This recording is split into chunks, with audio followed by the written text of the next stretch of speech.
Scraping up pennies to make a quarter. The ghetto is like some borders I'm trying to cross over. I ain't talking lose my roots, don't wanna let that go. I'm saying this ain't roots, so I'm trying to lose the shackles. Get it? Until I make my future, I won't let my past go. I wanna pass my tributaries till I see my path flow.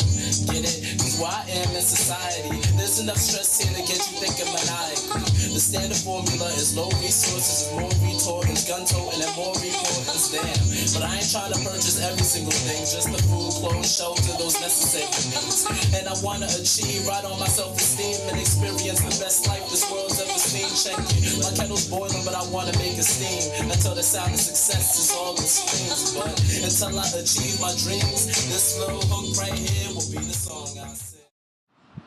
I'm so happy to have all of you as my Facebook friends and family.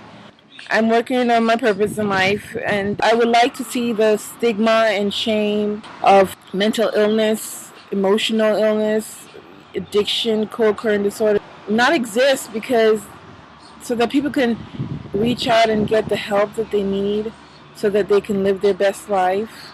You know, I have to use that best life thing because I am a life classer. When I work with my peers and they ask me, Corrine, how do I stop stigmatizing myself? And I tell them, you know, people could think whatever they want, and people are going to think whatever they want. But when you believe what someone think about you, it's when you're in trouble. So believe in yourself. A woman wrote an article about her dad trying to get help for her dad in the mental health system, and you know, and him not even accepting himself as needing help or going through any mania. You know, he ended up in jail a lot of times, on the street, homeless a lot of times. And I said to my coworker, I'm like, you know, if he had just didn't have that stigma on that, then he would have just reached out for help and didn't have to go through all of the, you know, the bad situations that he went through. But even going through the bad situations, he's still who he is.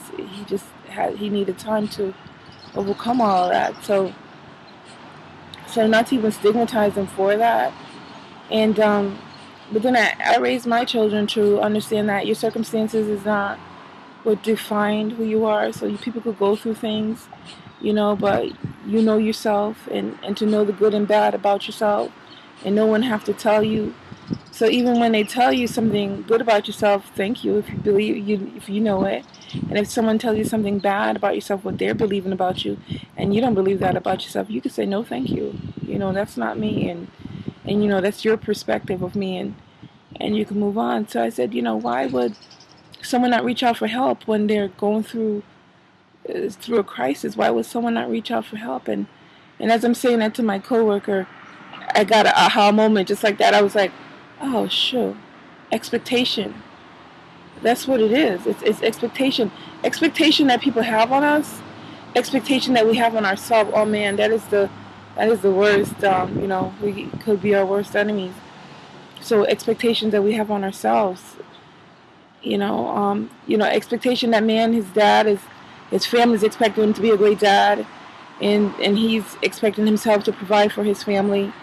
He's done it for so many years. You know, the article says, you know, he lost his home, he lost his job, you know, different things. And so what do he expect for himself to be a man to care for his family? You know, and then my other coworker, who's been a therapist for over 20 years, I was saying, you know, I really got this aha moment and understanding that, you know, expectation is a big part of the reason why people won't reach out for help and for themselves, so that they could, you know, live their best life. And, you know, she says to me, it's also that, you know, what she's seen, you know, being a therapist for over 20 years, she said, it's also that, you know, people are stuck in their ways. People don't want to change their habits.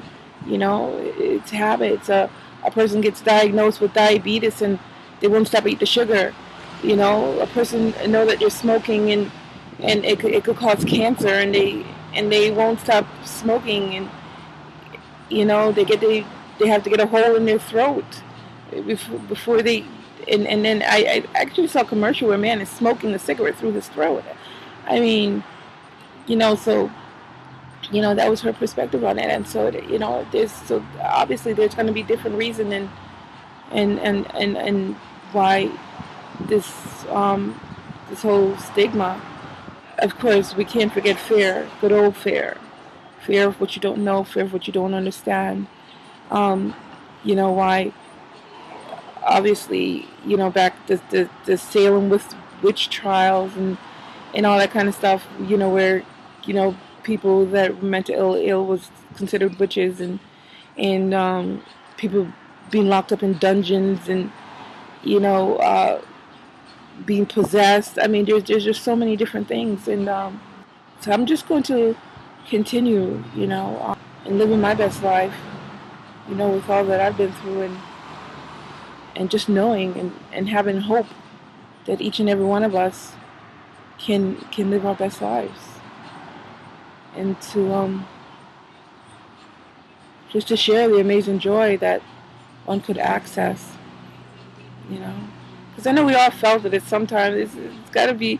I mean, I didn't have a birthday party when I was little, but I rolled down hills and butterflies. But I mean, there's got to be some little kid that growing up that remember when there was a child having a birthday party and all the joy of it, open up presents at Christmas and all the joy of it. There's got to be memories inside of us that we can access to remember that joy, and once we get it, we hold on to it and don't ever let it go again, and just know that it comes from within us. Although we were having the memory of opening presents, we're not opening present at this moment, but that joy is still accessible. So then we know that the joy is not coming from the opening of the present, but it's coming from with us. So thank you, and continued success and joy and hope for each and every one of us as we fight this stigma.